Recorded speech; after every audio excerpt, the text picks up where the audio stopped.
Taurus, hi! Welcome to Mr. Queen PH. At ito ang inyong energies for July to December 2024, second half ng 2024. So, we will see what's coming to you ngayong second half ng 2024. So, if you are interested in private readings, meron tayong link sa description at sa pinned comment. Paki-check nyo na lang, okay? Para makapag-book kayo. So, let's see, Taurus, July to December 2024. What is the overall energy? Four of Pentacles. Wow. So, this is financial stability in your career, in your finances. This is also security. So, maaring ngayong July to December, ang major focus ninyo, ang inyong career, no, yung trabaho nyo, tsaka home life, yung family life ninyo. Pwedeng kayo ay magpapatayo ng bahay, you will have your own business, home-based business, yung iba sa inyo, or magkakaroon kayo ng career kahit nasa bahay lang. Work from home. And also, focus nyo rin yung pag-iipon. Meron kayong pag-iipunan ngayong July to December. Let's see your possible challenge. You have the Ace of Wands. So, as a challenge, maaring may mga pagkakataon na mahirapan kayong magsimula. No? Magsimula ng bagong negosyo, ng bagong project, bagong relationship. And this is also about inspiration. So, may mga times na you will feel na uninspired, na maaring you are questioning yourself, ano ba yung purpose mo sa mundo, yung mga ganun, no? So, kailangan lang dito is you will look for inspirations. Kung saan ka mas nagiging interested, saan ka mas invested. Oo. And this is about your career as well. So, possible magkaroon ka ng challenges sa iyong career, no? Sa iyong trabaho or sa business mo. And also travel, no?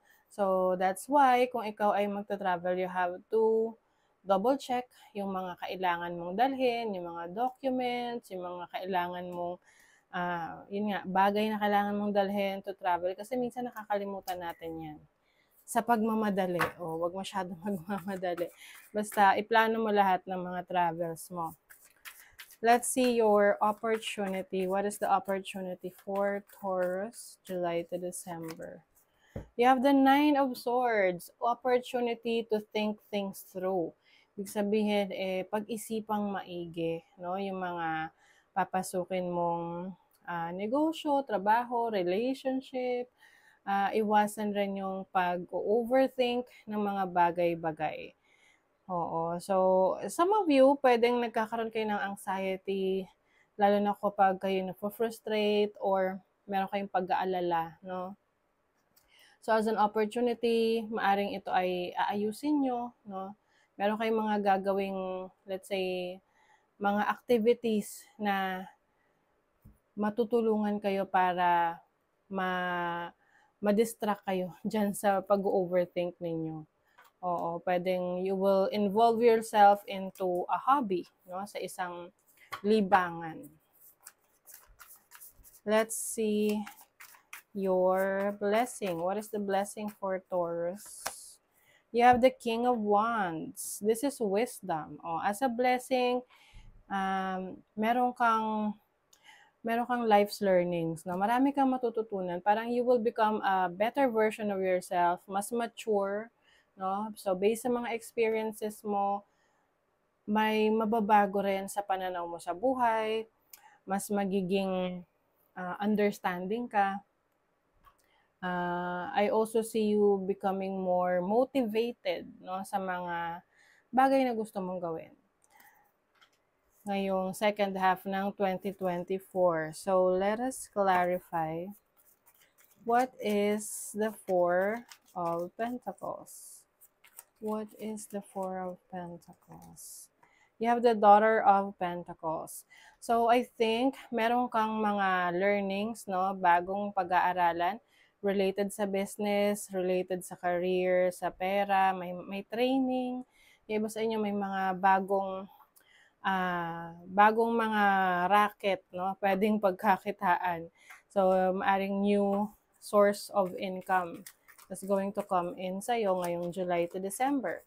What is the Ace of Wands? This is the Four of Cups. Okay.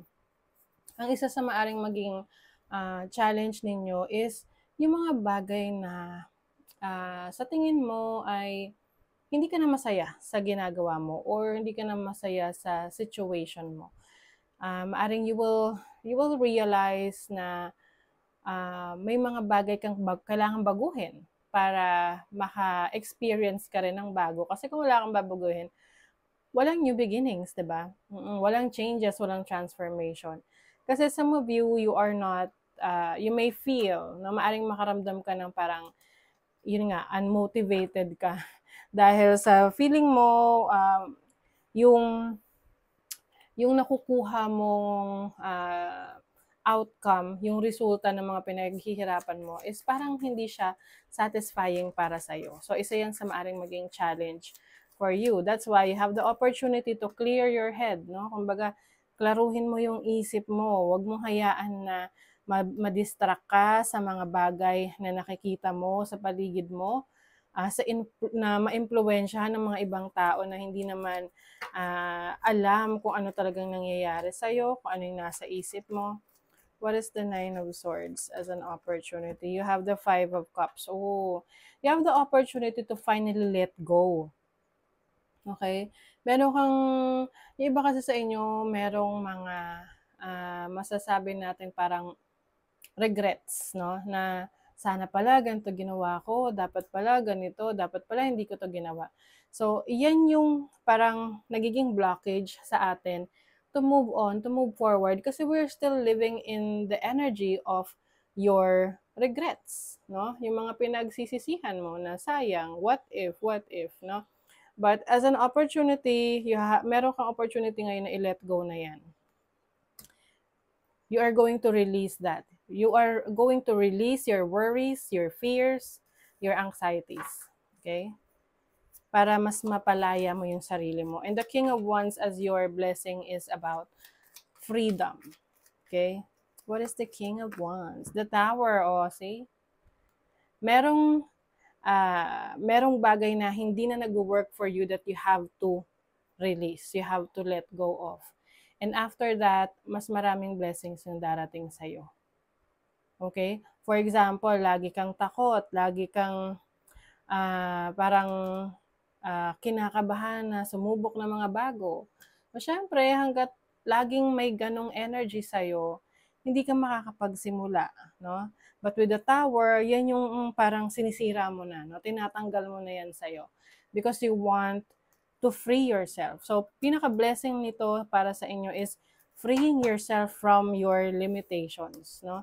Pinapalaya mo yung sarili mo sa mga limitasyon na ikaw rin mismo, no? Yung iba, kayo rin mismo yung nag-set sa isip ninyo dahil na rin sa impluwensya ng iba. Okay? Let's see your money, career, finances. You have divine calling. Okay, so yung iba sa inyo, Taurus, meron kayong destiny na i-explore ngayong second half ng 2024. This is to inspire other people, no? And to help others. You are meant to do something for the collective, no? Makatulong sa iba.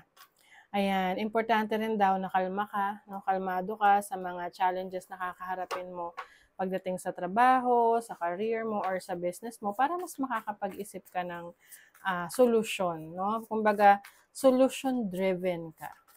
Solution-driven. Let's see what else.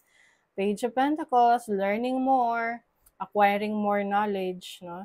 So you have talents and skills na i-explore mo na pwede mong pagkakitaan. Okay? Let's see what else. You also have judgment. May awakening talaga. This is acceptance, awakening, and assessment of your situation. Yung iba sa inyo, Taurus, pwedeng meron kayong ile-let go na old habits, unhealthy habits sa trabaho nyo, sa business, sa career nyo, that you feel is no longer serving your highest good. Okay? It's a brand new you. You have the world card. Some of you merong ending kasi the world is ending a situation na parang kaya siya nag-end kasi na-accomplish na. Let's say, yung pagpapagawa ng bahay, kaya siya nag-end kasi tapos na yung bahay. You get what I mean? So, yung ending na yun, may kasama siyang success, may kasama siyang achievement. Okay? So, for some of you, maaring may opportunities rin kayo to work abroad or to travel abroad dahil sa trabaho nyo or dahil sa business ninyo. And may mga rewards din itong mga pinaghirapan ninyo, no? Sa work, sa inyong business. Sa love life, may abundance. So maaring you are dealing with someone na galante, no? Generous sa'yo, or someone na maganda rin yung career, no? Yung kanyang trabaho.